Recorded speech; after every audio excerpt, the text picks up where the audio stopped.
Bonsoir à tous, chers amis qui nous rejoignez à la fois sur Internet, YouTube, pour notre mercredi du 17. Merci à vous, chers mesdames et messieurs, qui êtes en présentiel ce soir pour notre mercredi du 17. C'est le troisième mercredi du 17 que nous avons organisé et nous sommes heureux donc de vous réunir ce soir pour notre invité que je vais présenter dans un instant. Mais en attendant éventuellement que nous rejoignent d'autres personnes, nous sommes à quelques minutes en quelque sorte de l'horaire exact. Je voudrais rappeler que Institut éthique et politique, notre association qui est un think tank, organise tous les mercredis, deuxième mercredi du mois, dans le 17e arrondissement, d'où l'expression mercredi du 17, une thématique qui va nous animer toute l'année jusqu'en décembre 2026. Celle d'un enjeu fondamental, l'enjeu démographique. Un enjeu de civilisation, un enjeu de nation, un enjeu, bien sûr, qui a tous les éléments de la pluridisciplinarité avec les problèmes juridiques, les problèmes économiques, les problèmes démographiques. Je suis heureux d'annoncer que nous aurons le prochain mercredi 17, je rappelle bien pour que vous notiez ça dans vos agendas, ce sera le mercredi 11 mars. Le thème de ce mercredi 11 mars, donc ce quatrième mercredi du 17, sera « Réforme sociale, sociétale et de droit de la famille, quelle responsabilité ?» Quelle responsabilité peut-être, on ne sait pas, on verra ça avec nos experts, dans la crise démographique actuelle.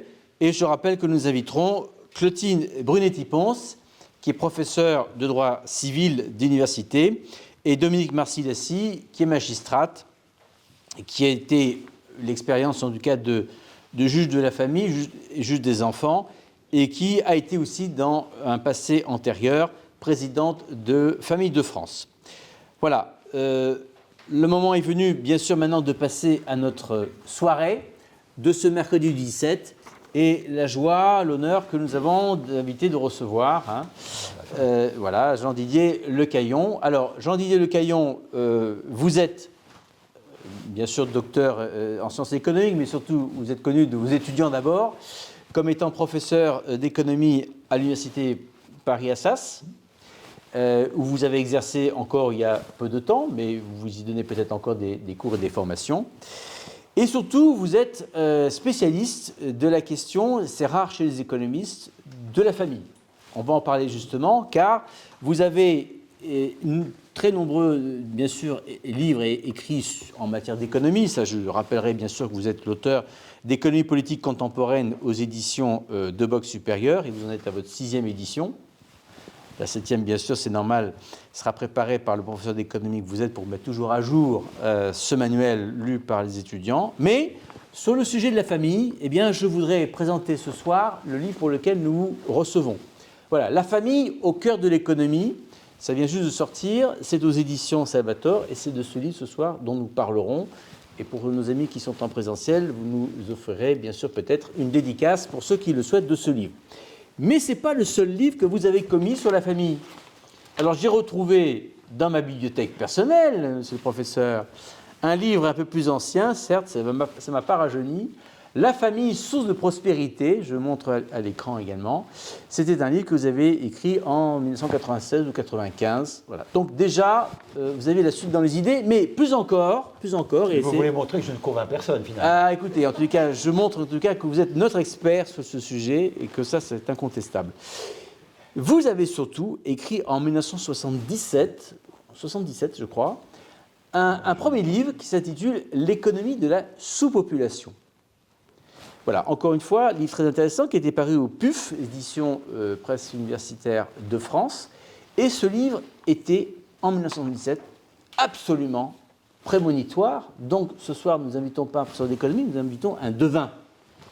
En tout cas, on va voir.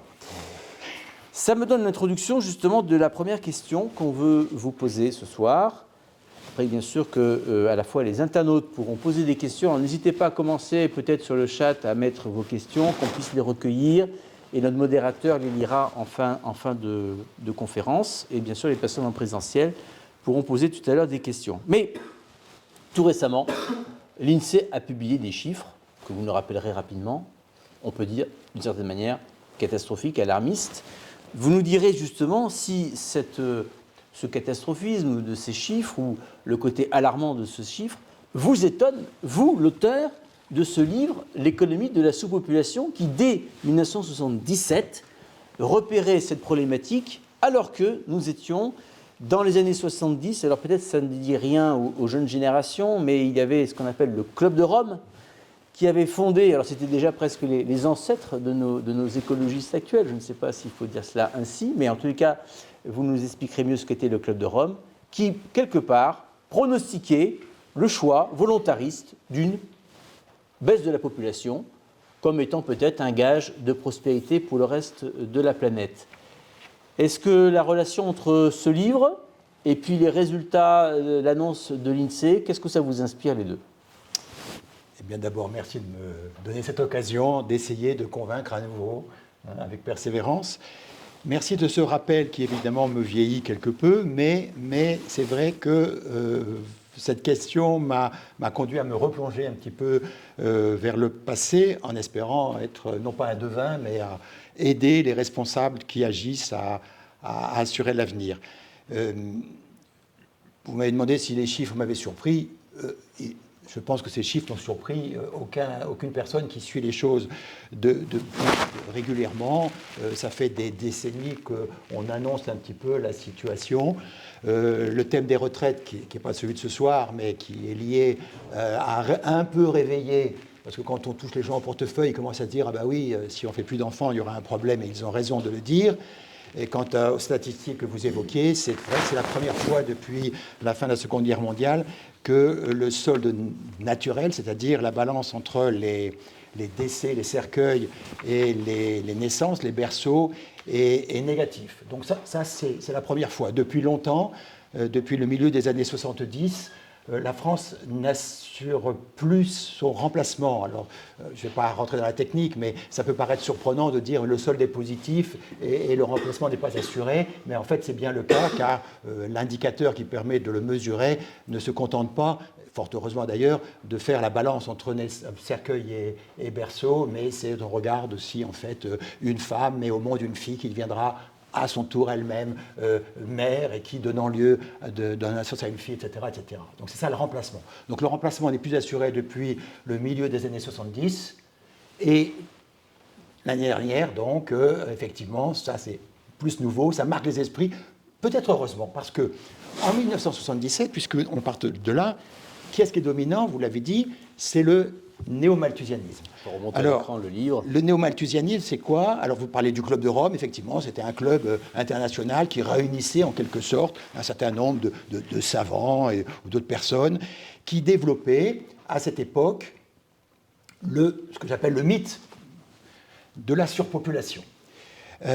C'est en fin des années 70, donc un peu avant, que paraît un ouvrage de deux Américains, Paul et Anne Ehrlich, dont le titre était se voulait un peu toucher la sensibilité de la population, puisque ça s'appelle toujours d'ailleurs, enfin, j'espère qu'il est épuisé et qu'il n'est plus diffusé, mais c'est la bombe P pour population.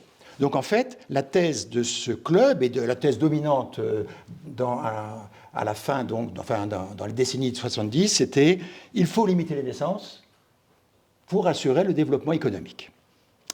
Alors dans ce contexte, effectivement, le titre de mon ouvrage, qui est ma première publication, donc je suis jeune chercheur et j'envisage une carrière d'enseignant-chercheur. Évidemment, je ne cherche ni à provoquer, ni à prendre des risques inconsidérés, mais effectivement, je travaille. Alors dans quel cadre ? Pour répondre à votre question, je veux contextualiser. En fait, c'est au départ un mémoire universitaire en histoire de la pensée économique. Et mon directeur de mémoire me propose, me suggère de traiter comment, dans la théorie économique, on a traité de la croissance, donc dans les modèles de croissance, c'est-à-dire pour étudier comment une économie peut croître. Est-ce que la variable démographique, la variable population a été prise en compte ou pas d'ailleurs, car quelquefois c'est assez instructif de voir pourquoi on n'a pas pris en compte une dimension, la dimension démographique. Donc je pars sur cette idée-là, ce qui me permet ou m'oblige à faire connaissance avec la démographie. Je suis économiste, je ne suis pas démographe, et je ne prétends pas l'être plus aujourd'hui qu'hier, mais à cette époque-là, je ne le suis pas du tout. J'essaye d'ailleurs de voir qu'est-ce que cette discipline peut m'apporter, et j'apprends beaucoup de choses. Ça m'a d'ailleurs fait évoluer dans ma façon de concevoir l'économie, j'espère en bien, et donc j'essaye de voir, de tirer des conséquences sur cette absence ou la façon dont on introduit la population dans l'explication de la croissance. C'est quand même intéressant, puisqu'on nous disait qu'il fallait limiter les naissances pour assurer la croissance. Tout ça me conduit à m'interroger, comme chercheur. Vous savez, un chercheur, c'est quelqu'un qui doute. Moi, j'ai aucune prétention, j'affirme rien. J'essaye de faire jouer de l'argument de la raison pour essayer d'inspirer, d'aider, de servir les personnes de l'action. Donc, et je travaille sur le modèle de la transition démographique. Peut-être que nous y reviendrons. Là encore, je ne veux pas m'éloigner trop de votre question. Vous m'interrompez si je rentre trop dans les détails. Mais je travaille comme ça pour me dire, est-ce que ce modèle, qui n'annonçait pas une explosion de la population d'ailleurs, mais je voulais voir dans quelle mesure, comme tout modèle théorique, notre travail, c'est d'essayer de voir s'il est toujours pertinent. Bon, ce mémoire est rédigé, ce mémoire est présenté devant les jurys. Il a un autre titre, c'est pas très, très, très marketing, comme on dirait, mais mon directeur de mémoire me dit, mais vous savez, vous devriez publier, et les PUF sont intéressés. Alors là, on trouve un autre titre, un peu plus vendeur, pour intéresser les gens qui ne sont pas intéressés par les mémoires universitaires. Donc je vous rassure tout de suite, je ne vais pas faire un cours universitaire. Et donc ce livre est plus destiné à un plus grand public. Et ce titre, en fait, il a deux acceptions. Dans un premier temps, vous savez, quand on dit on va faire l'économie de quelque chose, ça veut dire on veut éviter quelque chose. Donc il faut prendre ce titre en disant pourquoi faudrait-il éviter la sous-population? Et donc, en travaillant sur ce thème, eh bien, j'arrive à montrer qu'effectivement, cette sous-population est préjudiciable au développement économique. D'où le deuxième titre en disant l'économie de la sous-population, que serait une économie en situation de sous-population. Donc finalement, sur le premier titre, je suis en échec, puisque j'annonce l'éventualité, la possibilité qu'il y ait sous-population, mais manifestement, je ne suis pas convaincant, puisque plus de 50 ans plus tard, manifestement, c'est votre question, eh bien, disons que ce que je craignais ou que j'annonçais finit par s'avérer peut-être plausible. Alors, là, moi, je vous interroge. Comment jugez-vous de la qualité d'une expertise? Est-ce que vous disiez devin? Non. Est-ce que je suis un bon prévisionniste? Ça, c'est à vous d'en juger. Est-ce que le bon prévisionniste, c'est celui qui annonce quelque chose qui va se produire? On dit, ah ben il l'avait dit, il est très bon. Mais quand ce qu'on annonce est plutôt négatif, moi, mon travail, c'est plutôt d'essayer de convaincre les responsables d'agir de façon à éviter l'éventualité que j'annonce. Et là, échec. Puisque manifestement, la surpopulation ne s'est pas produite. Moi, j'avais dit qu'elle se produirait et que la sous-population se produirait. Et on tend vers ça. Donc, j'ai pas réussi. Alors, ce qu'il faut dire, c'est que la thèse de l'explosion de la population, la fameuse bombe P, envisagée en 1977, elle est caduque. Elle est complètement caduque.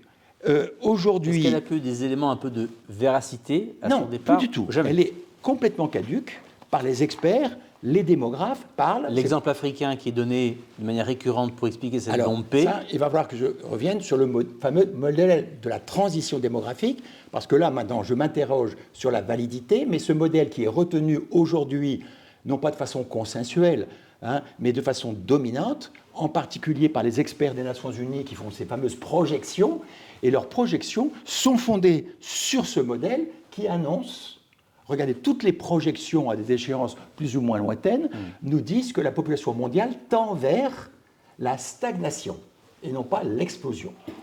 Alors, maintenant, on va pouvoir se poser la question de savoir, puisque la thèse de l'explosion est caduque, est-ce que c'est le modèle de la transition qui va être validé pour l'avenir, ou est-ce que, nouvelle question que je me pose, que je me posais déjà en fait, mais que je me pose encore plus aujourd'hui, est-ce qu'on ne va pas vers l'implosion?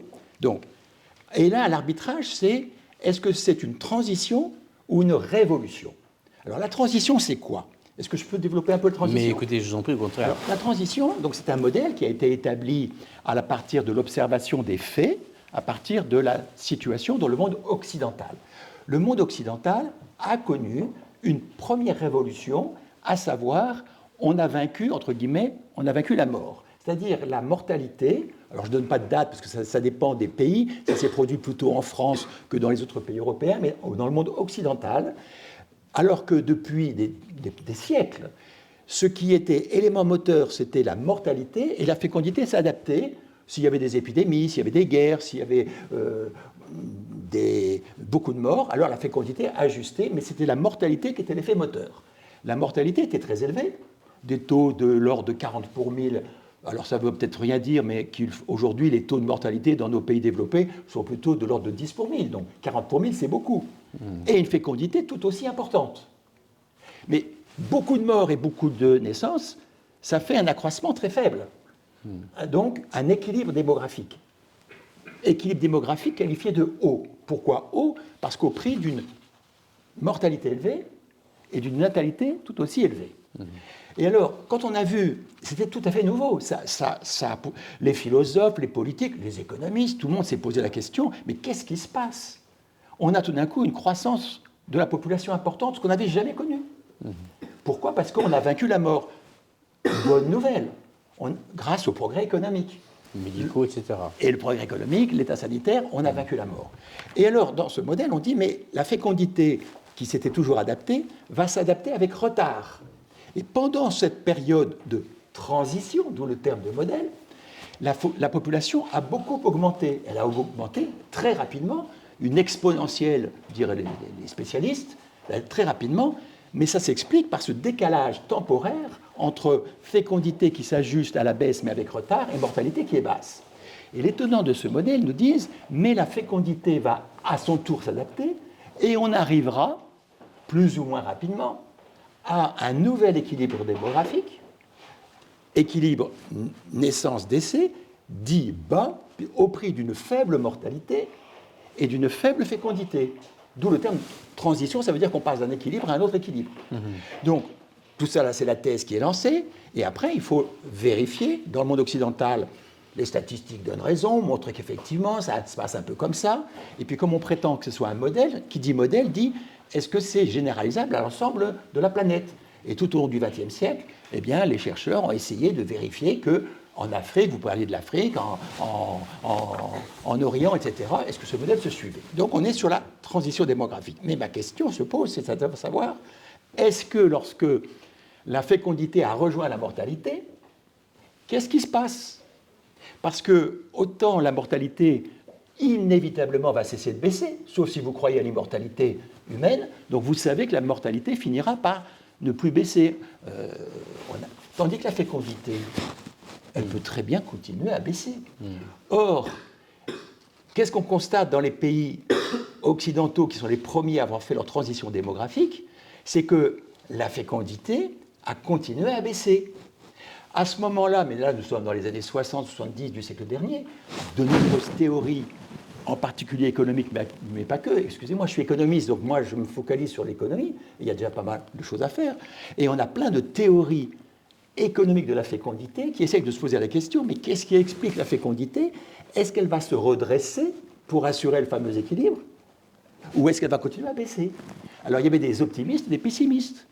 Plus le temps passe et plus les statistiques sont disponibles, plus on s'aperçoit que les optimistes, ils n'ont pas tellement raison, et que c'est plutôt les thèses pessimistes, puisque je vous dis dans le cas de la France, on ne va pas reprendre tous les pays, mais dans le cas de la France, depuis 1975, que la fécondité est en dessous du remplacement. Et qu'elle ne. Alors, ça remonte un petit peu de temps en temps, ça baisse un peu, mais on est toujours en dessous du niveau de la mer. Alors, est-ce qu'on se noie plus quand on est à 3 mètres sous le niveau de la mer ou à 1 mètre sous le niveau de la mer? Bon, on peut en discuter. Mais en tous les cas, on est plutôt dans un régime, non pas de transition, mais d'implosion. Et ça, il y avait un démographe français qui l'avait dit dans les années 30, 1934 précisément. Adolphe Landry nous dit, travaillant sur la transition démographique, le modèle il a été validé au milieu du XXe siècle par un Américain. Mais Landry avait dit, en fait, il y a une première révolution sur la mortalité, mais il y en aura peut-être une deuxième sur la fécondité. Et lui, alors par d'autres analyses, il avait dit, mais en fait, il est probable que la fécondité continuera de baisser, parce qu'il y a une modification des comportements telle qu'on peut penser, et lui il parlait d'une deuxième révolution, non pas sur la mortalité, mais sur la fécondité, d'où l'expression qui lui est due, non pas de transition démographique, mais de révolution démographique. Donc, si vous voulez, moi, je crois, l'histoire n'est pas écrite. Je pense que tout ce travail est bénéfique et que si, par la raison, on arrive à montrer que, alors, d'abord, à refuser la thèse de l'explosion, elle est caduque. Elle est caduque. Maintenant, il y a arbitrage, stagnation à terme ou implosion. La fécondité telle qu'on la connaît dans les pays développés, pas dans les pays en voie de développement bien sûr, elle est insuffisante depuis, c'est plus conjoncturel, hein, ça fait quand même des décennies. Donc là, est-ce qu'on... Et je réponds à votre question, oui, la perspective de la dépopulation semble, malheureusement, je ne suis pas content d'avoir raison, si je puis dire. Mais il y a de fortes raisons, si je puis dire, d'analyse à le dire. Alors, et Malthus, finalement, parce que c'était Malthus qui était un petit peu le premier, qui avait vu un lien entre économie et démographie. Alors lui, et je ne lui reproche pas, moi je respecte beaucoup Malthus, et c'est pour ça que j'ai parlé de néo-malthusiens. Parce que les malthusiens d'aujourd'hui, ils ne respectent pas la pensée de Malthus. Qu'est-ce qu'il a dit, Malthus? Malthus, il nous dit, quand les pauvres voient leur revenu augmenter, ils ont tendance à proliférer. Et là, c'est problématique parce que l'économie et les subsistances, dues à la loi des rendements décroissants, ils n'arrivent pas à satisfaire les besoins d'une population plus nombreuse. Donc, dit Malthus, il faut limiter les naissances pour assurer le bonheur des humains. Et il propose même, d'ailleurs, il fait appel à la raison et à la volonté, parce qu'il dit aux pauvres, chasteté, retard à l'âge du mariage, parce qu'il essaie de les convaincre, il leur dit, il faut que vous ayez moins d'enfants. Malthus a vu le lien entre l'économie et la population. On pourra en reparler parce qu'il voit bien que le revenu peut faciliter d'avoir plus d'enfants. Mais comme il ignore, et encore une fois, à son époque, les moyens, on ne va pas lui reprocher, il ignore complètement l'influence inverse, c'est-à-dire le fait que la population peut elle-même influencer l'économie. Ça, il faudra attendre le XXe siècle. Vous voyez, on est très lents, nous, les économistes, mais on travaille. Et il y a alors, Malthus, c'est un classique. Dans les courants néoclassiques, on ne va pas faire un cours d'histoire de la pensée, mais on a par exemple un grand auteur très très connu, Alfred Marshall, qui lui va dire, mais attendez, il y a peut-être un effet bénéfique de la population sur l'économie. Et il étudie un certain nombre d'arguments pour montrer pourquoi on a avantage économiquement à avoir une population nombreuse.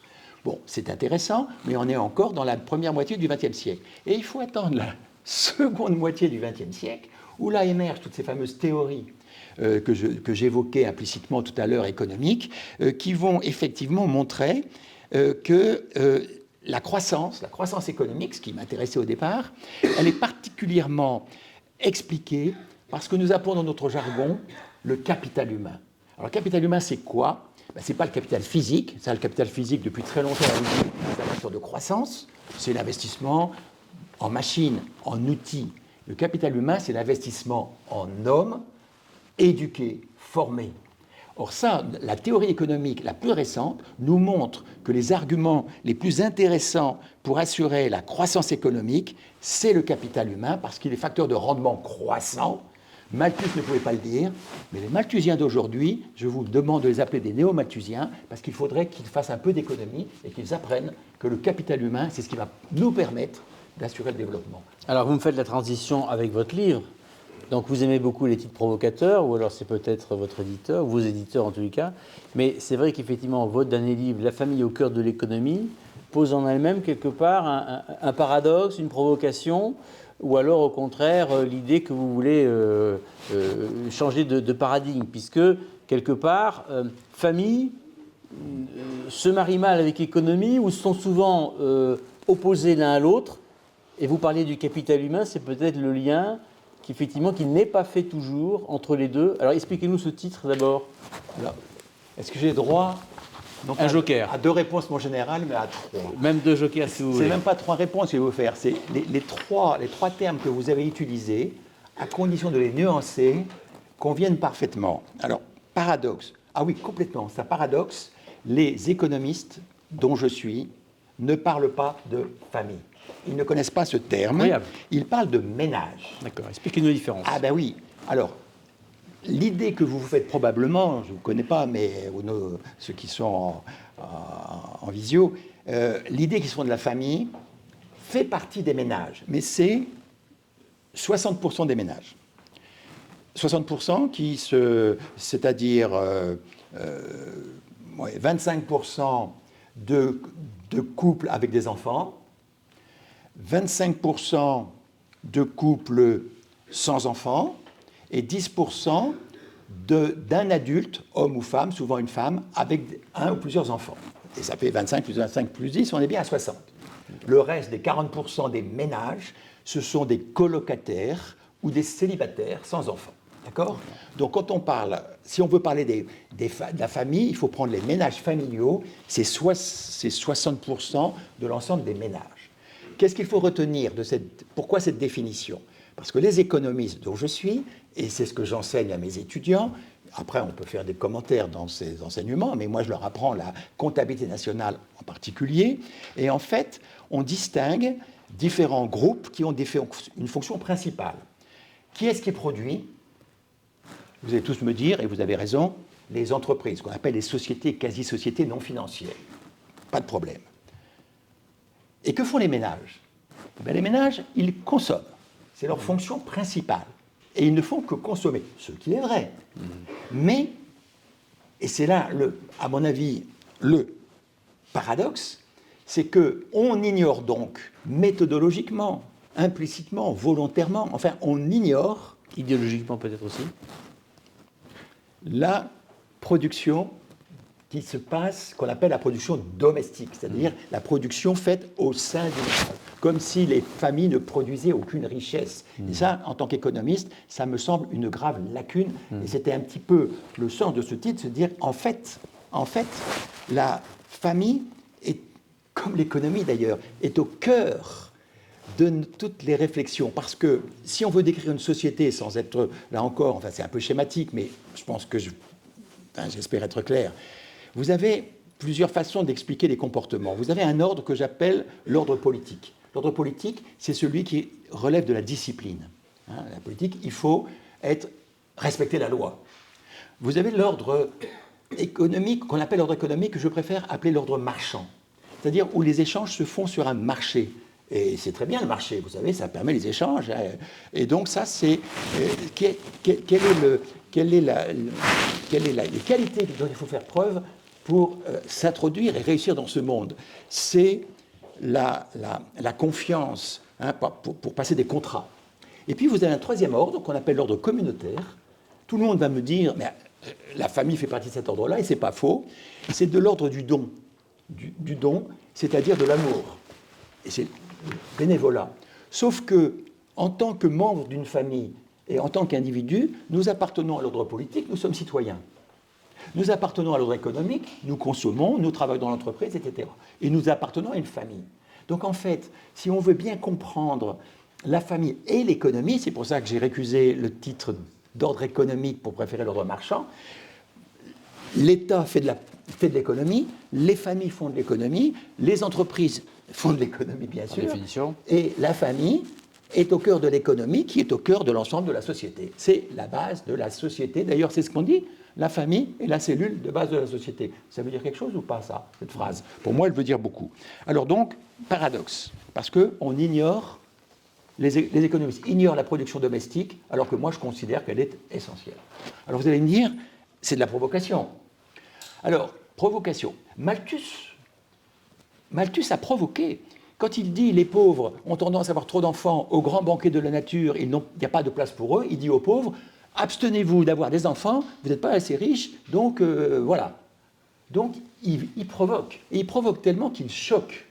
Et cette phrase que je viens de prononcer, elle n'est que dans la première édition de son essai sur le principe de population. Pourquoi? Parce que l'éditeur lui dit, dis donc Malthus, là, vous exagérez, vous avez sorti une phrase, je ne sais pas si elle choque aujourd'hui, mais quand on dit, vous les pauvres, vous n'avez pas le droit d'avoir des enfants, eh bien à l'époque, on est au XVIIIe siècle, hein, ça choque. Alors, et Malthus ne voulait pas choquer. Malthus voulait faire appel à la raison, il voulait faire comprendre à ses contemporains, faites un effort, faites preuve de chasteté, faites preuve de volonté, parce que ça va mal. Donc, Malthus a choqué. Moi, je ne veux pas choquer. Et je ne suis pas Malthus. Donc, je ne suis pas un provocateur. Je préférerais le terme, enfin, si vous voulez être si vous trouvez que mon titre est provocateur, je vais l'assumer. Vous le taquinez. Mais je voudrais être un incitateur. Inciter et pas convaincre. Convaincre en disant, mais je vous assure, il faut se poser des bonnes questions. C'est ça la science. On se pose des questions. C'est le doute, la science. Quand j'entends qu'il y a un consensus scientifique, ça me met hors de moi.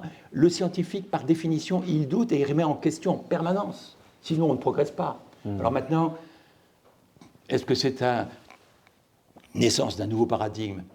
Je ne peux pas le dire, ça serait présomptueux de ma part. À vous de le dire. Mais effectivement, quand je dis qu'il faut intégrer la production domestique dans nos analyses, dans les statistiques publiques, qu'il faut redéfinir la richesse. Est-ce que la famille produit de la richesse? Aujourd'hui, on dit que non, elle consomme. Moi, je pense qu'elle produit beaucoup de richesse. Alors, ça, c'est un changement de paradigme. Mais ça, c'est à vous d'en juger.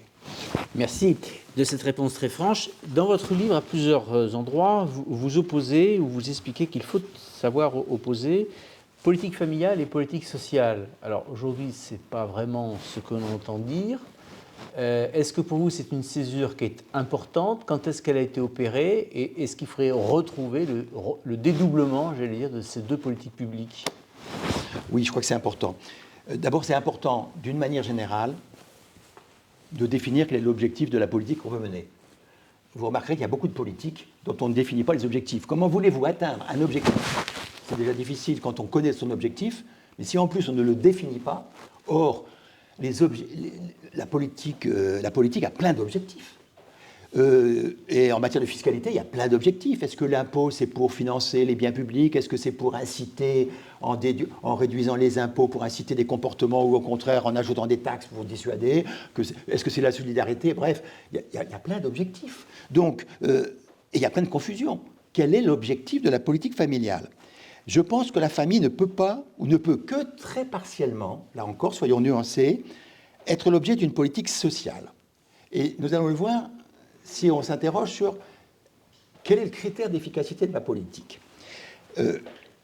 Quand on fait une politique sociale, c'est a priori parce qu'il y a des personnes qui peuvent se trouver temporairement ou définitivement dans la difficulté. Malades, handicapés, chômeurs, etc. Et on veut, ce que je trouve très bien, hein, accompagner ces personnes pour les soulager dans un premier temps et éventuellement, on ne réussit pas toujours, essayer de les dégager de cette situation dite mauvaise. Hein. Bon. Alors, moi je vous pose la question, est-ce que la famille est une source de souffrance? Est-ce que c'est une maladie? Et est-ce que donc il faut soulager les pauvres qui ont fondé et qui ont une famille, d'abord, et en les aidant à s'extraire de cette situation de souffrance? Après avoir dit que la famille était source de richesse, je ne vais pas vous dire qu'il faut absolument considérer la famille comme un cas social. Bon. D'ailleurs, en termes d'efficacité, comment jugez-vous l'efficacité d'une politique sociale? Par sa disparition. Par sa disparition. Le jour où il n'y a plus de malades, il n'y a plus de politique d'aide aux malades. Le jour où il n'y a plus de chômeurs, il n'y a plus de politique d'aide aux chômeurs. Et je m'en félicite. Alors, si vous m'enregistrez, vous ne coupez pas ma phrase. Hein. Je n'ai pas dit que je me félicite qu'il n'y ait plus d'aide aux chômeurs. Nous ne faisons aucune coupure. J'ai dit que je me féliciterais s'il n'y avait plus de chômeurs. Je me féliciterais s'il n'y avait plus de handicapés. Je me féliciterais s'il n'y avait plus de malades, etc. etc. Mais je ne me féliciterais pas s'il n'y avait plus de famille. Oui. Donc, le critère d'efficacité d'une politique et de pérennité, sociale, quelque part, c'est le caractère éphémère. Plus elle est courte, mieux c'est. D'accord. Alors que la politique familiale, c'est tout le contraire. Oui.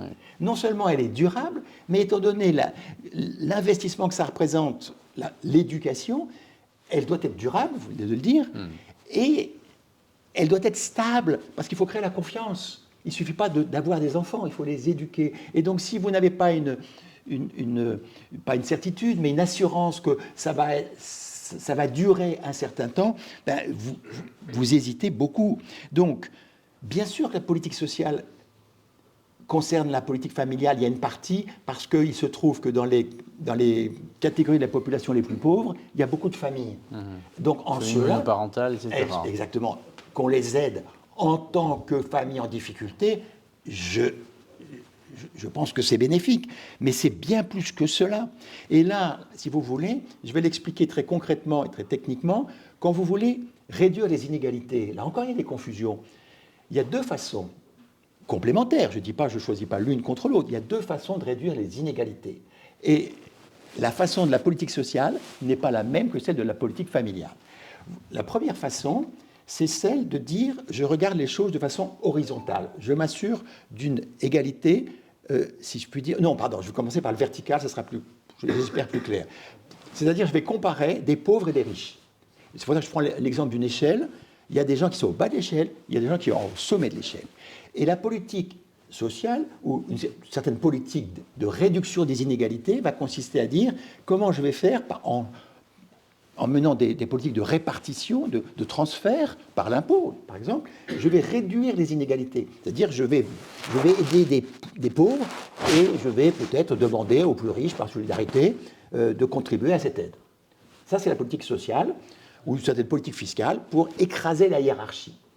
Mais il y a aussi une façon qui est celle de la politique familiale, c'est de dire je ne compare pas un pauvre à un riche, je compare deux pauvres, un pauvre sans charge familiale et un pauvre avec charge familiale. Et je regarde comment on peut réduire l'inégalité qui résulte de la situation de celui qui a ses charges familiales. Ou je compare un riche qui n'a pas de charge familiale et un riche qui a des charges familiales. Et je regarde dans quelle mesure le fait qu'il ait des charges familiales crée une distorsion par rapport au précédent. Et la politique familiale elle a pour vocation à corriger les conséquences de les conséquences de la famille, si je puis dire, hein, pour aller vite, et en comparant, donc, comme je viens de dire, de façon horizontale et non pas verticale. Donc, et je pense que l'échec aujourd'hui, je vous ai demandé quand ça commence. En France, qui a eu une grande politique familiale, la politique, c'est progressif, mais à partir du milieu des années 70, toujours du siècle dernier, les mises sous conditions de ressources de la politique familiale deviennent majoritaires dans les allocations. Et là, on bascule. À partir du moment où vous mettez des conditions de ressources, ça veut dire que vous dites « je privilégie les pauvres par rapport aux riches et non pas les riches qui ont une famille aux riches qui n'ont pas de famille ou les pauvres qui ont une famille et les pauvres qui n'ont pas de famille. » Après, ça s'est accentué. Sous la présidence de Hollande, alors là, il y a eu le rabotage de la politique familiale dans ce qu'il en restait.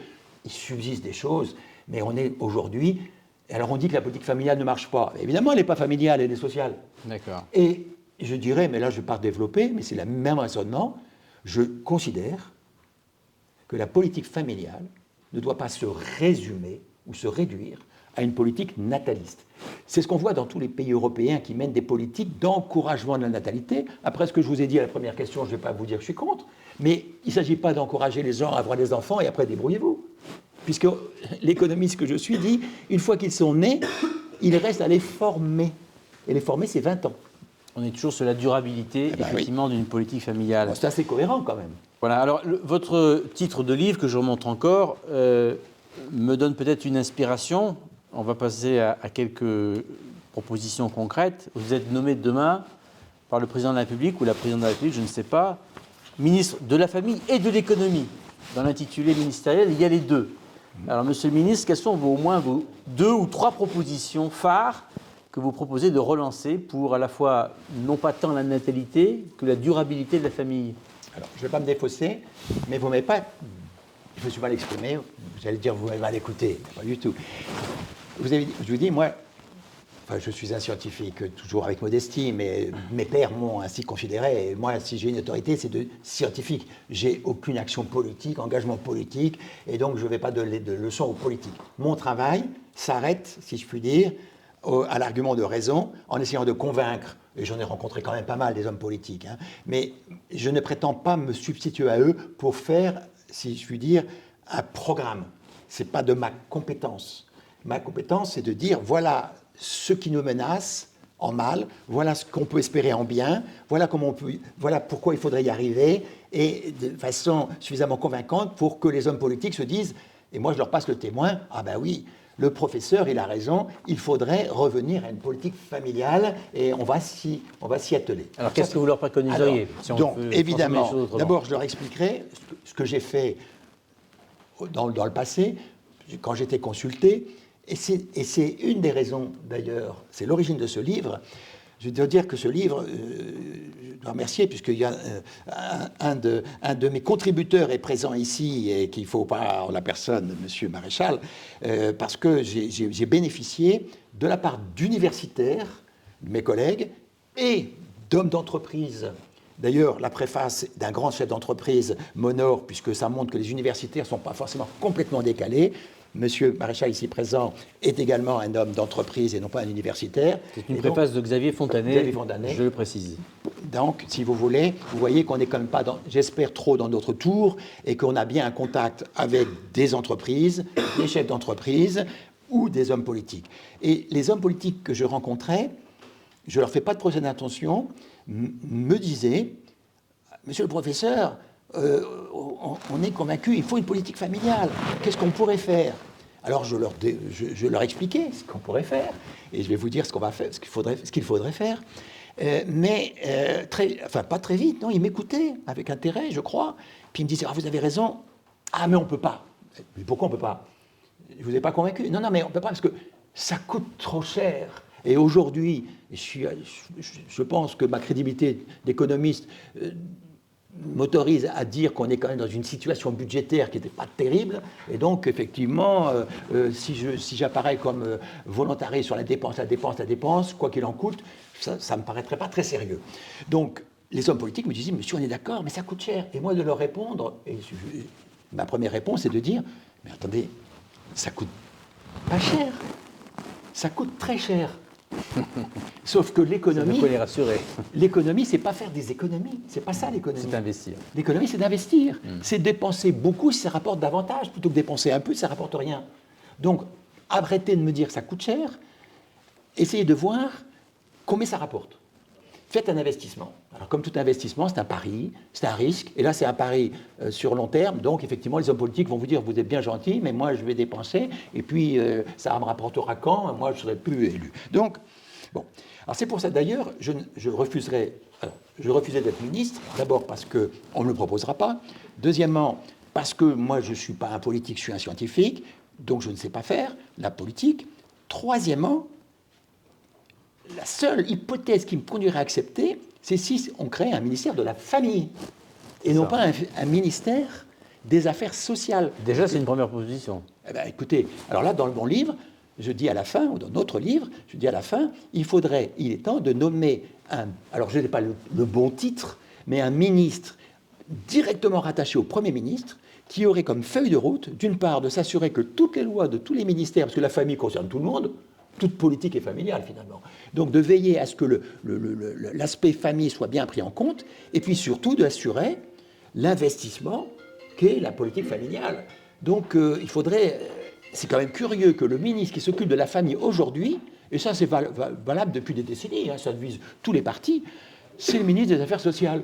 Comme si, encore une fois, c'est votre question tout à l'heure, la famille relevait de la politique sociale, je ne crois pas. Alors, maintenant, vous m'avez dit tout à l'heure, je n'ai pas utilisé mon joker, parce que là, parce que vous m'avez dit, qu'est-ce qu'il faut faire? Alors, non, ce n'est pas un joker, mais est-ce que vous voulez une action rapide ou une action en profondeur? Ben, faites-nous les deux. Ah. Alors, vous avez encore le temps avant les questions. Oui, je sais pas. Rapide. Rapide, eh bien, ça c'est une question de volonté politique. On sait faire, puisqu'on l'a déjà fait. Je vous ai dit que la politique familiale, qui a été un modèle, la France a eu une politique familiale, une vraie politique familiale. Alors on pouvait la critiquer, elle était insuffisante, mais enfin, elle était un modèle au niveau international. Moi j'ai été invité comme économiste français, en disant, vous avez une grande politique familiale. J'étais invité à l'étranger, voilà. Donc, revenons au moins à ce qui a marché. Revenons à ce qui a marché, ça c'est rapide, hein, c'est une question de volonté politique, mais c'est pas compliqué. Remettre l'universalité des allocations familiales, alors qu'aujourd'hui elles sont sous condition de ressources. Remettre le quotient familial qui a été plafonné sous le président Hollande, il n'y a pas de raison, on le remet. Remettre le congé parental et un vrai congé parental, voilà 3 mesures que je propose. Rapide, c'est ce qu'on faisait avant, j'invente rien, je ne suis pas créatif, je ne suis pas innovant, vous voyez, je suis simplement, je regarde ce qui marche, et comme ça marche, quand ça marche, autant le mettre en œuvre. Ça, c'est rapide. Alors maintenant, évidemment, il faut agir en profondeur. Et là, c'est plus long. Et agir en profondeur, c'est de dire, réaffirmer que la production domestique existe, c'est une réalité, elle est aujourd'hui ignorée, c'est une réalité ignorée. Il y a dans le livre, et grâce à un autre contributeur d'ailleurs qui a fait un bon travail de synthèse, je montre qu'il y a multiples études, critiquables sur le plan méthodologique, complémentaires, parce qu'après il faut rentrer dans le détail, quelles hypothèses on fait, etc., pour tenter d'évaluer. C'est un ordre de grandeur, on n'arrivera jamais à l'euro près, et ce n'est pas nécessaire, l'importance de cette production domestique. Mais ça varie entre 20 et 45% du PIB actuel. Hein. C'est considérable. C'est considérable. Donc, dire là, il faut réintroduire cette production domestique qui est une richesse dans nos statistiques publiques, et ensuite considérer que les dépenses démographiques, tout ce qui est fait pour la démographie, c'est un investissement. Pardon, je fais juste une parenthèse. Peut-on modifier la définition du PIB seul, sans que les autres pays soient tenus par cette même règle, puisque quelque part, elle nous réévaluerait? Je vais dire, merci, parce que là, j'ai été contacté que pour savoir si au niveau européen, on ne pourrait pas, alors ce n'est pas tout à fait votre question, mais on va y revenir, c'est de dire, il faudrait faire acter. Alors, il semblerait, c'est pas moi qui les ai eus, mais mes contacts m'ont dit, mais là, j'ai des contacts au niveau européen, et il y aurait, et au niveau des pays de l'OCDE, qu'il y aurait un intérêt pour faire reconnaître que les dépenses démographiques soient un investissement, ce qui serait important même dans les critères de Maastricht, etc., pour dire, attendez, là, c'est de l'investissement, et donc c'est autre chose, ça ne peut pas traiter comme les dépenses sociales. Alors maintenant, votre question, est-ce que dans la définition du PIB, est-ce qu'on est tenu... Alors, on souhaite, pour de nombreux indicateurs, au point de vue scientifique, harmoniser les statistiques pour faire des comparaisons, bien sûr. Hein. Mais la définition du PIB, elle a évolué au cours du temps. Et tout à l'heure, je parlais de changer de paradigme, c'est changer la définition de la production. Vous savez, à l'origine, c'était la Terre qui produisait. On dit, c'est la Terre qui produit. Puis après, on a dit, tiens, la Terre, s'il y a des outils, c'est un peu mieux. Et après, on a dit, tiens, le commerce, c'est aussi productif. Et puis moi, je dis aujourd'hui, les parents qui éduquent leurs enfants, ils créent de la richesse. Alors, il faudrait l'introduire dans le PIB. On sait faire. Qu'est-ce que c'est que le PIB non marchand? Le PIB non marchand, il est non marchand, c'est-à-dire, on ne peut pas l'évaluer au prix de marché, puis il n'y a pas de marché. Mais il y a un PIB non marchand aujourd'hui. On a des méthodes d'évaluation. Donc, de même qu'il y a un professeur des universités qui produit de la richesse, j'espère que vous n'allez pas me contredire là-dessus, qui ne fait pas l'objet d'un marchandage. Moi, mes étudiants ne me payent pas. Hein, combien ça vaut? Ça vaut ce que ça coûte. On peut le critiquer. Hein. Si on me payait 2 fois plus, ça vaudrait 2 fois plus. Vous vous rendez compte les perspectives que ça offre? Donc, non, mais oui, c'est possible. Alors, techniquement, il vaudrait mieux essayer de convaincre de faire ça à un niveau international, mais enfin, on peut quand même dire, avoir un compte satellite dans lequel on dit, nous, en France, on traite différemment tel type de dépenses. Alors, c'est compliqué. Je crois me souvenir, je ne suis pas spécialiste, s'il y en a ici, ils me mettront peut-être, pour le nucléaire. Le nucléaire, ça coûte combien? Techniquement, on peut l'évaluer, mais aussi, c'est la défense de la vie. Enfin, quand je parle de nucléaire, c'est la dissuasion nucléaire. D'accord. Donc, eh bien, c'est un investissement. C'est un investissement. Ça coûte très cher, mais on dit, oui, mais enfin... C'est le prix de la paix. C'est le prix de la paix, c'est le prix de la vie, c'est le prix de la liberté. Donc, est-ce qu'on va, dès qu'on ne sait pas mesurer à l'euro près quelque chose, on va dire, on ne le fait pas, parce que vous comprenez. je comprends la réaction de beaucoup de gens qui disent oui, mais ça, comme on ne sait pas le faire précisément, il ne faut pas le faire, on le laisse de côté. Enfin, les obstacles, ils sont faits pour être surmontés, pas pour être contournés, me semble-t-il. Très bien, merci. Est-ce que vous avez encore une dernière proposition ou on va donner peut-être la parole Non, je voudrais juste notre pas auditoire. m'excuser, mais dire que, bien entendu, l'économiste que je suis peut laisser penser qu'il a une approche un peu partielle. Bien sûr que mon approche n'est pas suffisante et qu'il y a beaucoup d'autres raisons qu'économiques d'aborder, que je n'ai pas traité, ce n'est pas de mon ressort, mais rassurer, si je puis dire, mon auditoire, de dire que le propos, c'est la famille, elle a besoin de promotion, de reconnaissance, elle n'a pas besoin d'assistance. Donc ce qu'il faudrait, voilà, c'est que le développement économique, il sera assuré s'il y a des naissances plus nombreuses et si les enfants sont éduqués. Voilà ce que je voulais dire. Tout ça est fondé sur deux notions qui me paraissent essentielles, liberté et responsabilité. Moi, à mon avis, c'est ça le creux. Il faut... Les gens désirent des enfants, ils ne les ont pas. Laissons ceux qui en veulent la possibilité de les avoir et ne montrons pas du doigt ceux qui ne veulent pas en avoir, parce que parmi eux, il y a aussi des gens qui ne peuvent pas en avoir. Et je ne voudrais pas que ces gens-là se sentent un peu montrés du doigt en disant ben, « moi, je ne peux pas avoir d'enfant, et cet économiste, il est bien gentil, mais il m'accuse ». Moi, j'accuse personne, en fait. Merci beaucoup. Alors, on va poser des questions, à la fois en présentiel et puis aussi, nous verrons si des amis qui sont sur YouTube ont des questions à poser. J'en profite, en attendant que chacun affûte ses questions, de donner quelques informations à nouveau d'ordre, j'allais dire, pratico-pratique. Je vous rappelle d'abord que le prochain mercredi du 17 aura lieu le 11 mars. Réforme sociale, sociétale et droit familial, quelle responsabilité. Nous nous interrogerons le mercredi 17 suivant, le 8 avril, sur fiscalité pro-famille, difficultés ou levier, avec une sous-question, est-ce que la Constitution actuelle aime la famille? Et puis, au mois de mai, je peux encore donner la date, le 12 mai, infertilité en France, constat et solutions. Et puis, je n'oublie pas, comme président de l'association think tank éthique et politique, de vous rappeler bien sûr de nous aider sous la forme de votre adhésion à notre association, puisqu'à la fin de tout cela, cet effort collectif sera produit par un livre blanc que nous éditerons au mois de décembre 2026, livre blanc qui synthétisera à la fois toutes nos contributions de cette année et demie consacrées au sujet de la démographie, avec des propositions, 10 propositions, peut-être 11, on ne sait pas, on verra, et surtout l'importance que ce livre blanc, auquel vous aurez tous contribué par vos questions, contribué aussi par votre aide généreuse, je vous rappelle bien sûr d'adhérer, de réadhérer ou de faire adhérer, eh bien, seront remises aux candidats et aux candidates à l'élection présidentielle, car c'est l'enjeu, bien évidemment, que nous apercevons. Alors, est-ce qu'il y a déjà des questions dans la salle? Et on verra après sur Internet. Alors, je vois qu'il y a beaucoup de voix qui se lèvent. Alors, je vous demanderai simplement de prononcer très fort vos questions pour que sur YouTube, on vous entende bien. Alors, écoutez, allez-y, je l'ai en face de moi.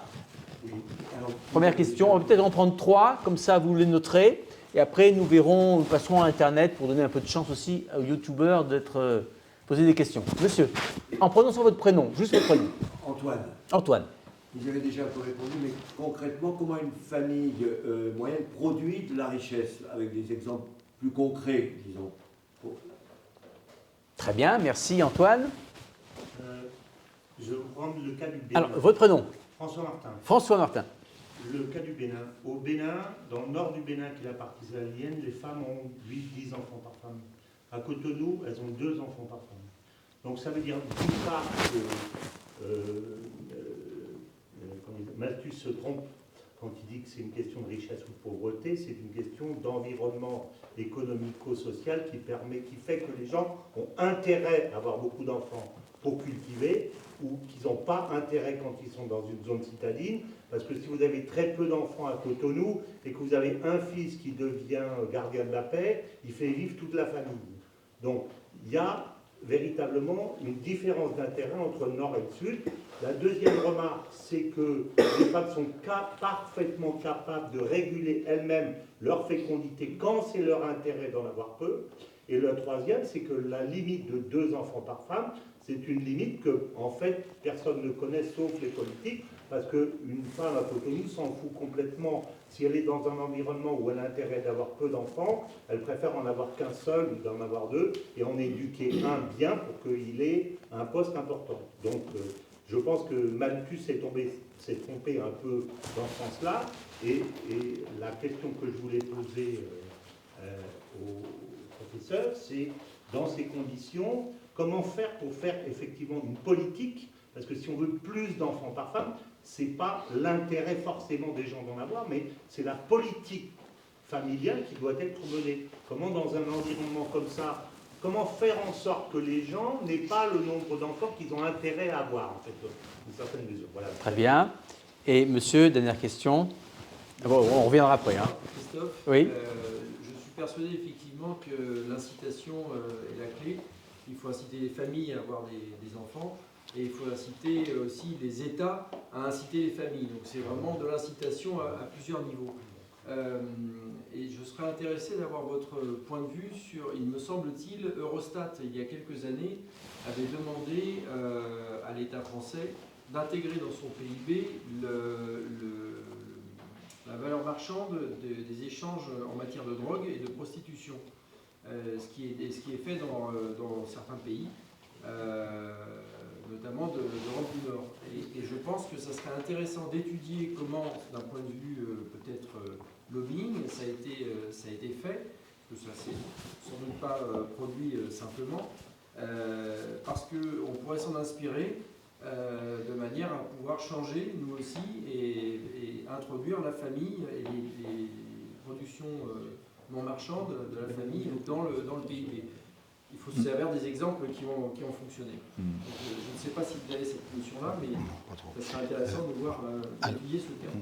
Merci. Alors, 3 questions, Oui, je vais très variables les unes des autres. La première, c'est comment la production de richesse, mais en fait, alors je ne sais pas s'il y a des chefs d'entreprise ici qui seraient présents, mais la question que je pose, c'est est-ce qu'on préfère avoir des gens formés, éduqués, et quand je dis formés, éduqués, ça peut être sur le plan technique, ça peut être sur le plan intellectuel, esprit de synthèse, etc. Ça peut être sur le plan moral, honnêteté, etc. Est-ce que lorsque je veux créer de la richesse dans l'entreprise, ou bien simplement dans les relations sociales, on appelle les incivilités, etc., est-ce que c'est un plus si les enfants sont produits, excusez-moi du terme, c'est-à-dire naissent, et ceux qui naissent, s'ils sont bien éduqués? Bon.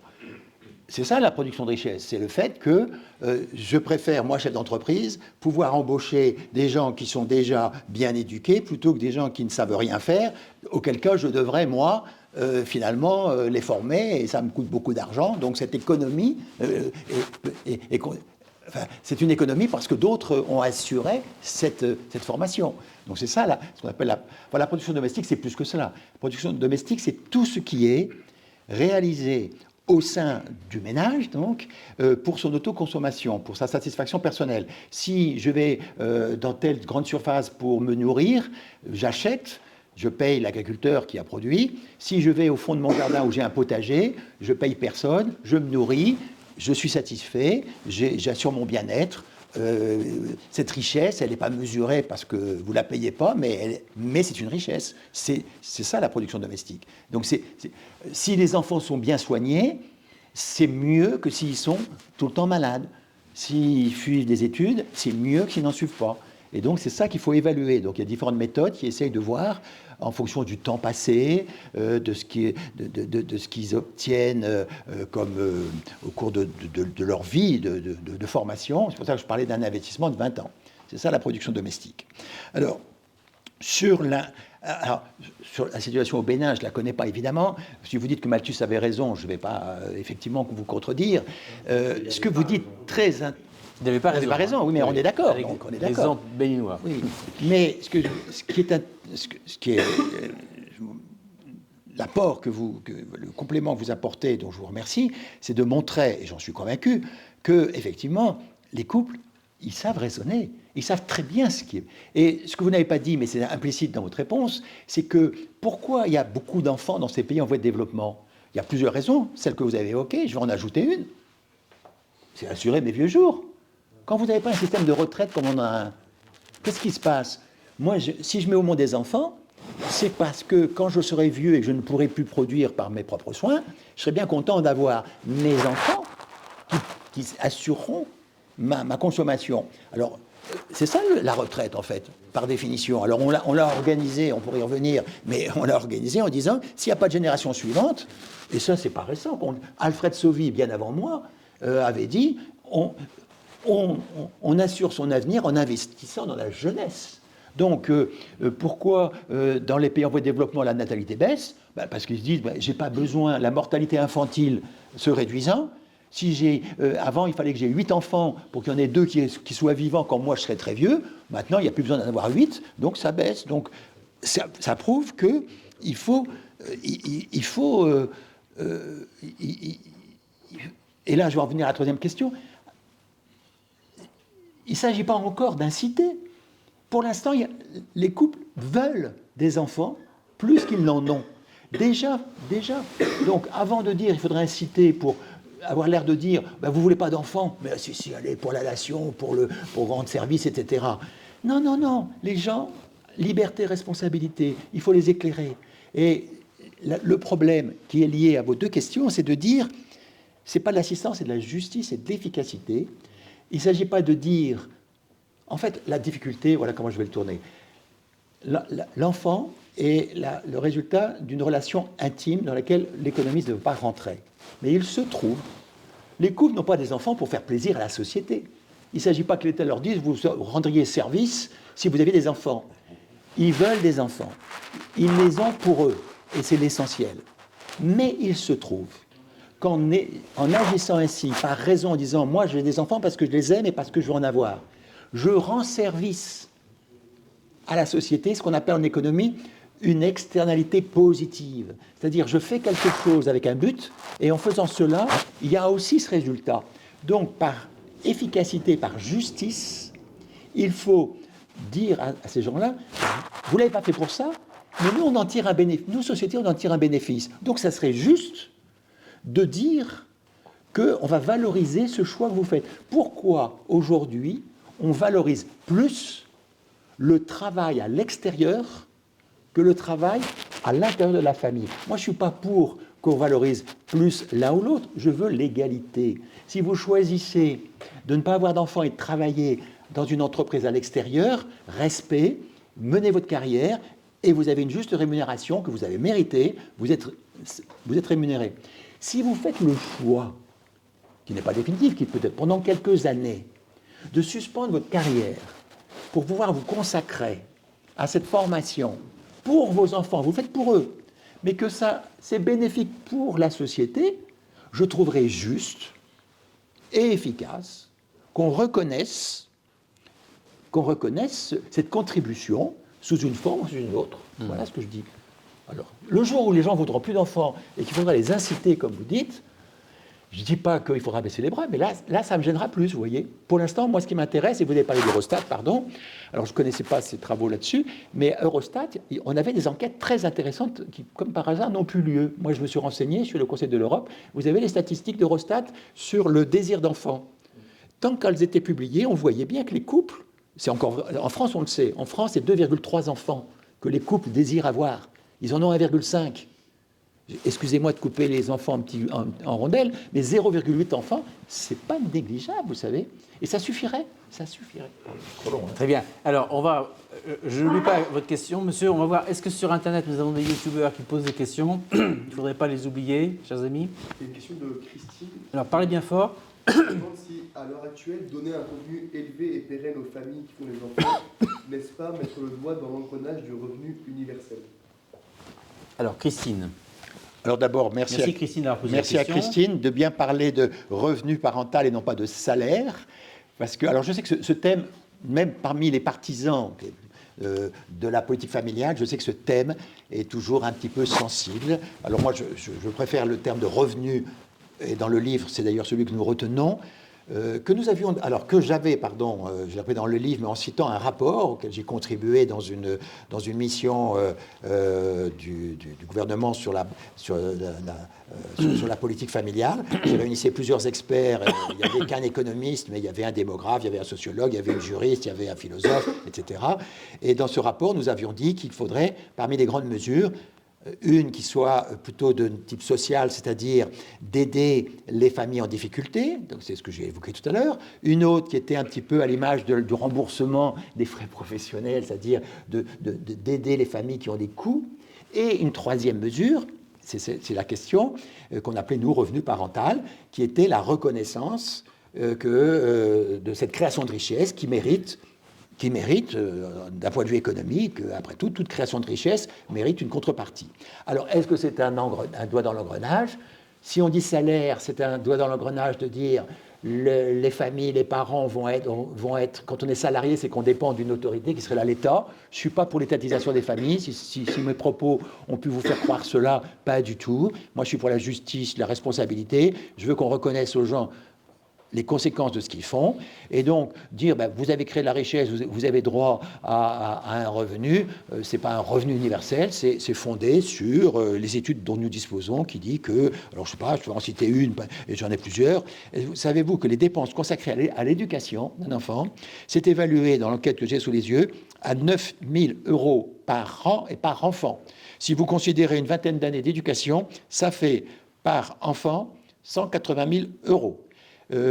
Si vous ajoutez ça, là il y a un bon article d'un de mes collègues on a développé l'idée qu'au-delà des dépenses, des coûts, il y a le temps que l'on passe, le coût du temps. Ça, en analyse économique, on ne savait pas jusqu'à présent bien l'introduire, et j'ai bénéficié de l'apport scientifique d'un de mes collègues d'une autre université. Vous voyez, il y a concurrence, mais pas indifférence.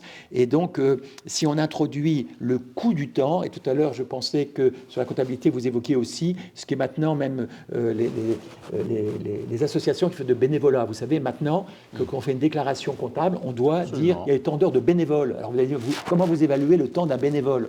Alors, est-ce que c'est le SMIC, etc. Vous voyez, calcule le SMIC, effectivement. Donc, c'est un on pourrait critère. discuter. On pourrait dire qu'un bénévole qui passe une heure, au lieu de gagner 100 € de l'heure, eh ben, ça vaut 100. Et si son travail lui permet de gagner 500 € de l'heure, son coût d'opportunité, c'est de 500. Enfin, on ne va pas discuter. Vous voyez, donc 9 000 € par an, si on fait des comparaisons entre des familles avec enfants et sans enfants, on voit que le supplément de consommation, eh ben, c'est 8 500 € par an, par enfant. Ben, vous voyez, donc on a des chiffres. On a des chiffres. Alors voilà, revenu universel, bon, c'est un autre débat. Bon, ça peut être le doigt dans l'engrenage, ça dépend ce qu'on veut. Il faut fixer l'objectif. C'est ce que je disais tout à l'heure. Merci. Alors, monsieur, vous avez une question, on ne va pas vous oublier. Dominique, mais est-ce qu'il n'y a pas une tendance beaucoup plus profonde dans les politiques actuelles de l'État, moi je le trouve en France par exemple, qui n'est plus de vouloir rémunérer la valeur que fait la famille, mais de dire que la famille ne fait pas bien cette valeur et qu'on ne va pas la rémunérer, mais on va faire à la place de la famille. C'est-à-dire que l'État dit, je vous prends vos enfants, vous êtes obligés de les mettre là, c'est moi qui m'occupe de faire, bon c'est un détail, les VARS, mais c'est moi qui vais les éduquer sur tous les sujets, c'est plus de l'enseignement, je les éduque, je les transporte, je les nourris, et vous le faites mal, et vous le faites pas comme je le veux, et donc je vous l'enlève, donc je ne vous rémunère pas, pire que ça, je vous empêche de le faire. Vous avez raison. Alors ça, on rentre dans l'idéologie, c'est plus l'argument économique, et ça, je pourrais donner des exemples de réponses de ce type. C'est pour ça que j'ai insisté, non seulement que je ne prenais pas l'étatisation de la famille, j'ai aussi parlé de liberté de responsabilité, c'est-à-dire, c'est dans la Déclaration des droits de l'homme, ce sont les parents les premiers éducateurs des enfants, et ce n'est que par subsidiarité qu'on peut envisager, en cas d'échec, et là on rentre dans la politique sociale, de dire, il y a des familles, c'est un pari, c'est un investissement. Je ne dis pas que tous les enfants sont bien éduqués dans les familles. C'est de la liberté, de la responsabilité des parents, première. Cela, il faut leur permettre, c'est ça le principe de la politique, c'est de permettre d'atteindre ce qui est nécessaire. Ce n'est pas de se substituer. Alors, si par idéologie, cette tendance, elle doit être combattue, évidemment. Et ce n'est pas du tout cela qui est justifié par mes propos. Voilà. Mais vous avez raison de soulever cette mise en garde, parce que je l'ai entendu de la part de certains politiques en disant ne vous inquiétez pas, on va s'en occuper. Mais je ne demande pas qu'on s'en occupe. Je vais même plus loin. J'ai plaidé tout à l'heure pour le congé parental. À la limite, j'espère ne choquer personne, c'est vraiment pour me faire bien comprendre. Hein, donc après, il faut peut-être nuancer mes propos, et surtout que c'est très gênant de ne pas voir son public, parce que je ne dis pas que je changerai mon discours en fonction de l'attitude, mais j'essaie de répondre le mieux possible à ce que vous souhaitez. Congé parental. Aujourd'hui, on l'a beaucoup diminué, et surtout, on introduit une espèce de norme étatique en disant il doit être à moitié par le père et par la mère. Mais pourquoi est-ce qu'on se mêle? Pourquoi l'État se mêle de savoir si le couple, si dans mon couple, moi je veux le faire à 100%, moi le père, pourquoi on empêcherait le père de le faire à 100%? Évidemment, je plaisante, parce que je pense que le père n'ayant pas accouché, il faut impérativement que la mère en ait une partie. Mais si la mère veut 100%, mais aujourd'hui, ça passe pas, ça. Parce que, vous voyez, on ne valorise pas la possibilité d'être créatif, innovant, productif, de servir à la société quand on le fait pour ses enfants, alors que si on le fait pour l'État, on dit « Ah, ça c'est bien ». Ben, moi, je crois qu'il faut laisser la liberté. Je suis un libéral, vous savez. Alors, est-ce qu'il y a peut-être des questions sur Internet? On va vérifier. Une dernière question, et après, je vous passe la parole, monsieur. Attendez, plus fort. À l'heure actuelle, quel est le pays qui promeut la politique familiale la plus efficiente? Est-ce qu'il y a un prénom? Jean-Paul. Jean-Paul. Il n'y a que des hommes, hein, je vois que ça. C'est pas Non, il y très avait bien, Christine tout à l'heure. Ah oui, c'est vrai. Voilà, Internet se défend. Bon, alors on est à parité. On est à parité. Alors, Jean-Paul. Alors, si je faisais un exposé, si j'avais fait une étude, j'ai toujours une précaution d'usage. Scientifiquement, moi, j'aime pas, à l'emporte-pièce, porter des jugements. Alors, il faudrait faire une étude un peu approfondie des politiques familiales dans les différents pays pour répondre en partie à la question étant la plus efficiente, donc ensuite faire à quel moment je mesure. Or, tout à l'heure, j'ai dit que l'efficacité d'une politique familiale ne pouvait se mesurer que dans la durée. Je vais vous citer 2 pays qui semblent avoir dans le discours une volonté ferme de politique familiale, la Hongrie et l'Italie. En Italie, ça n'a encore aucun résultat. Mais ça fait 2-3 ans qu'il y a un certain nombre de mesures qui ont été prises. Donc, il n'y a pas de résultat, ça ne veut pas dire qu'elle ne sera pas efficiente, puisqu'on me pose la question. En Hongrie, ils sont partis de tellement bas que c'est remonté, mais c'est encore très insuffisant, donc on peut dire ça ne marche pas. Mais dans les pays d'Europe du Nord, il y a eu des exemples de politique familiale assez pertinents, mais encore une fois, ma réponse est insuffisante parce que je n'ai pas fait récemment une étude comparative, précise, chiffrée, pour vous dire la plus efficiente. Moi, je pense qu'il y a peu de pays d'Europe qui ont une vraie politique familiale, pour rien vous cacher. Donc, ça ne marche pas terrible, finalement. Et la Russie? Alors, la Russie, voilà, elle a une situation démographique terrible. Et effectivement, ils ont pris des mesures, mais on n'a pas encore les résultats. Hein. La Russie, c'est quand même pas terrible non plus. Moi, il y a une mesure qui me paraît très intéressante pour illustrer mon propos. J'ai parlé d'investissement. Elle est tirée d'un pays étranger? Oui, je vais citer le pays. Elle est très intéressante. Je ne dis pas que c'est celle-là, parce qu'il y a d'autres. Ce n'est pas la politique familiale de ce pays. C'est une mesure qui me semble très pertinente si on a compris la notion d'investissement qui suppose prise de risque, incertitude. Donc, il faut faire des paris et ça ne marche pas. Là, je ne l'ai pas dit, mais c'est dans les enquêtes. Une des raisons qui font que les couples qui désirent des enfants, je l'ai dit tout à l'heure, n'ont pas le nom qu'il existe, c'est le coût de l'enfant, ça je l'ai beaucoup bien traité, c'est le logement, et c'est la stabilité des couples. À propos du logement, le fait de ne pas pouvoir se loger empêche de fonder une famille. En Hongrie, c'est ce pays-là que je voulais citer, ils ont pris une mesure qui paraît très intéressante en disant tout couple qui se marie, il n'a pas encore d'enfant, hein, on va lui faire non pas une subvention, mais un prêt. Un prêt, ça veut dire remboursement, hein, mais ça aide à démarrer. On vous fait un prêt avec un taux intéressant. Bien, donc c'est un pari. On ne sait pas s'ils auront des enfants. Ils n'en auront peut-être pas. Mais si on ne le fait pas maintenant, ils n'en auront jamais. Bon. À la naissance du premier enfant, on réduit l'échéancier du remboursement. Donc, on dit, ah, vous avez eu un enfant, donc on en tient compte. Et puis, ça continue jusqu'au, je crois que c'est au 4e, où on épure, là, et là, ça devient un prêt non remboursable. Vous voyez l'idée, c'est qu'on dit, écoutez, vous dites que vous en voulez, on vous croit, on vous donne une facilité pour l'avoir, et puis on juge au résultat, comme tout investissement. Alors moi, je vois bien la critique. Hein, vous voyez, j'aime bien me critiquer moi-même, ça c'est un défaut professionnel. Je vous ai dit, la science, c'est le doute. il y a ceux qui ne peuvent pas avoir d'enfants, qui vont dire « Ah, mais c'est pas juste, vous comprenez. Parce que nous, on voulait aussi un enfant, et puis on ne l'a pas eu. Donc on est puni 2 fois, parce que nous, on n'a pas la bonification d'intérêt, et en plus, on n'a pas d'enfant. » Et alors j'ai dit, mais attendez, là on peut, par une politique sociale, peut-être effectivement envisager la chose, mais l'objectif, j'y reviens, c'est quoi l'objectif? C'est d'aider ceux qui veulent des enfants à les avoir. Donc c'est ceux qui ont des enfants que je vais aider, c'est pas ceux qui n'en ont pas. C'est un autre sujet. Voici, je suis clair. Très bien. Alors, on va prendre votre question. J'en aurai une dans la foulée, quand vous noterez 2 questions par conséquent. Monsieur? Oui, bonjour. Moi, c'est Thierry. J'ai une question qui est un petit peu en marge. Est-ce que vous avez une idée d'ordre de grandeur de coût entre une famille unie et une famille divorcée, de coût pour le gouvernement, la société, en termes Les 2 chambres par enfant. oui, de double logement, de procès en appel, en cassation, d'arrêt de travail, Alors, de chômage, de suicide. je vais ajouter ma Et ligne. au-delà, est-ce que vous parliez d'investissement, ça ne vaudrait pas le coup d'investir pour accompagner ces couples en difficulté pour qu'ils restent ensemble? J'ajoute une deuxième question, et comme ça, peut-être après, cela pourra conclure notre soirée. Dans les Échos, monsieur le professeur d'économie, un journal économique, un titre absolument provocateur aussi, je le montre à l'écran, vous ne le verrez peut-être pas. Donc c'est un article des Échos qui en a fait une de ses unes récente. Déclin de la natalité, 2 points. Le marché immobilier français est devenu le contraceptif le plus efficace du pays.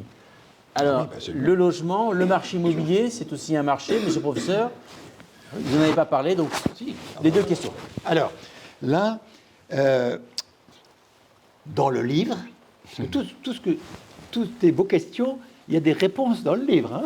C'est une raison de plus d'acheter ce livre et non, ce soir de le faire parce que dédicacer. il y a tout, dans la 3e partie, on a fait tout un travail, pas personnellement, on a pris des enquêtes qui ont existé. Alors, il y a plus d'enquêtes dans le monde anglo-saxon qu'en France, mais donc il faut peut-être les nuancer, mais sur le coût des ruptures familiales.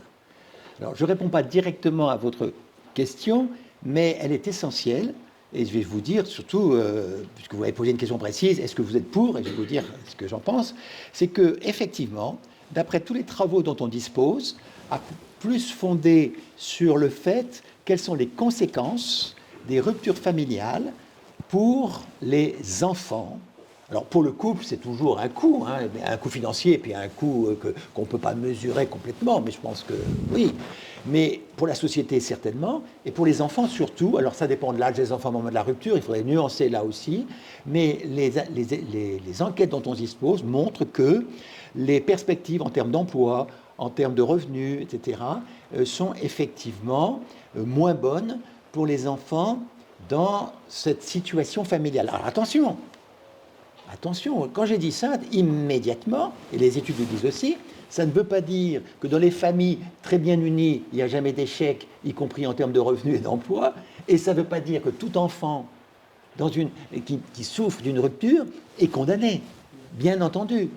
C'est ça, le sujet est difficile, parce que vous parlez, si on m'interroge sur la masse monétaire qu'il faudrait faire, les gens vont dire, c'est un technicien, il vous dit 7 ans, voilà, c'est objectif. Quand on parle de ces sujets-là, vous voyez à chaque fois comment j'éprouve le besoin, mais c'est par honnêteté intellectuelle et par respect pour chacun, de dire, attention, ne jugez pas, ne prenez pas ça comme un jugement. Mais les ruptures familiales, ça coûte cher pour les intéressés, ça coûte cher pour les enfants, et ça coûte cher pour la société. Et donc, je cite un rapport qui a été effectivement, et là je réponds directement à votre question, ne pensez-vous pas qu'il faudrait, ce que vous les suggérez, faire de la prévention, c'est-à-dire accompagner les couples pour éviter autant que faire se peut la rupture. Ce n'est pas toujours possible, mais on s'aperçoit, les rapports que je cite montrent qu'effectivement, investir dans la prévention, dans le conseil conjugal, ça peut être efficace parce que dans certains cas, ça marche. C'est-à-dire, il ne s'agit pas d'interdire aux gens de se séparer. Il s'agit de voir, en les accompagnant, s'il est possible, finalement, de trouver une solution moins coûteuse que la séparation définitive. Donc, dans les propositions que je n'ai pas évoquées tout à l'heure, mais qui sont faites dans le livre, il y a effectivement de mener une action de prévention des ruptures familiales. Tout à fait. Et alors, l'autre question, c'est la vôtre, c'est... ah oui, l'immobilier. Ben, C'est très provocateur. Non, mais non. Tout à l'heure, j'ai répondu à monsieur qu'une des raisons, pas la seule, une des raisons du fait qu'il y avait un gap, un fossé entre le désir d'enfant et la fécondité effective, c'était le logement. C'est ça que ça veut dire. Ça veut dire que le marché de l'immobilier, il est devenu tellement normé, tellement limite, tellement malthusien, qu'il y a une crise du logement. Et c'est le meilleur contraceptif, ça, je pense, je n'ai pas lu l'article, mais ça veut dire que, faute de pouvoir se loger, les parents renoncent à avoir un enfant. Est-ce que les lois du marché, vous qui êtes professeur d'économie, les lois du marché libéral, justement, si on relibéralisait le marché du logement, l'immobilier, seraient plus favorables à l'écoute de la demande familiale qu'elle ne l'est aujourd'hui? Je pense qu'effectivement, que le marché est quand même une solution qui n'est pas parfaite, mais qui est moins mauvaise que la réglementation et l'étatisation. Donc si on laisse le marché fonctionner, on a plus de chances de développer du logement que si on le réglemente tellement qu'il n'y a plus d'offres, parce que plus personne ne veut construire, parce qu'effectivement, ça pose tellement de problèmes. Donc, je ne suis pas spécialiste d'économie du marché immobilier, mais le marché en tant qu'outil d'analyse et d'organisation me paraît effectivement devoir faciliter les choses plutôt que de les restreindre. C'est l'absence de marché qui est plutôt à l'origine de la crise du logement.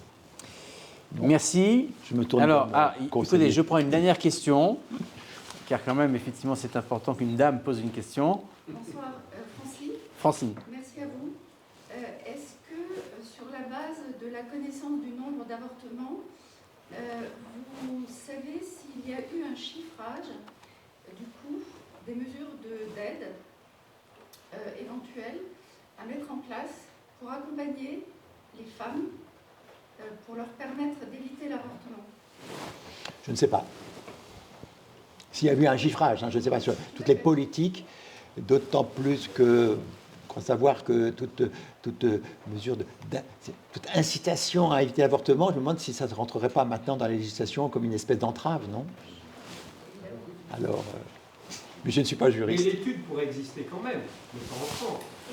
Oui, alors je ne sais pas. Enfin, je n'ai pas de chiffres précis, c'est bête de terminer, mais vous savez, je crois que c'est aussi, on n'a pas la science infuse, et je reconnais que à la fin de ce livre, vous évoquez les suites des réunions sur l'aspect juridique. Je crois qu'effectivement, il y a un beau travail de juriste à faire sur, effectivement, on n'a pas parlé du mariage, on n'a pas parlé du contrat, on n'a pas parlé de toutes ces choses-là, et de savoir comment on fait pour créer l'institution familiale. Vous savez, la famille a été considérée comme une institution. Et puisqu'on parlait de marché et de libéralité, parce que je suis pour la liberté, je suis pour les institutions. Parce que la liberté, c'est de pouvoir effectivement se comporter comme on le souhaite. Sauf que dans les relations humaines, vous avez besoin de savoir comment l'autre va se comporter. Sinon, évidemment, vous ne savez pas. Alors, soit vous lui imposez son comportement, parce que, évidemment, ça, c'est l'autoritarisme, c'est la dictature, soit vous créez des institutions qui vont finalement vous permettre de savoir comment l'autre va se comporter. Et donc, l'institution familiale à travers le mariage me paraissait être une très bonne mesure. Et peut-être faudrait-il travailler juridiquement pour voir comment on pourrait redonner au mariage le sens qu'il a perdu. Parce qu'il a perdu ce sens de fonder une famille. C'est devenu finalement une espèce de gestion patrimoniale, et en disant surtout la fidélité, la dissolution, etc. Ça, c'est la liberté individuelle. Mais moi, j'ai besoin, quand je suis en relation avec les autres, qu'ils me disent comment ils vont se comporter. Après, j'en tire les conséquences. Donc, vous voyez qu'il y a un gros travail juridique à faire, je pense. Mais je ne suis pas juriste. Il ne l'a pas perdu, on l'a détruit volontairement. Le mariage pour tous, c'est une désymbolisation volontaire, une destruction de la culture. Et bien, donc, politiquement. Ça me conforte dans l'idée qu'il faudrait peut-être travailler sur ce thème. Alors, ça me donne justement la transition. Alors, pardon, il y aura la possibilité après d'un échange continu avec notre invité ce soir, mais je dois rendre l'antenne, comme on disait autrefois. Et ce que vous disiez fait le lien avec la prochaine émission que nous avons du mercredi 17, le 11 mars, réforme sociale, sociétale et de droit familial, quelle responsabilité? On aura 2 juristes et vous pourrez effectivement revenir poser vos questions sur cet angle-là du problème démographique. Merci c'est moi qui Jean-Didier Le Caillon pour Merci à cette Fabien. participation. Merci à tous, même je Je ne les vois pas. vous rappelle bien sûr que voilà, vous pourrez tout à l'heure dédicacer ce livre. Merci à Internet pour votre présence, merci en présentiel et donc à bientôt au prochain mercredi du 17.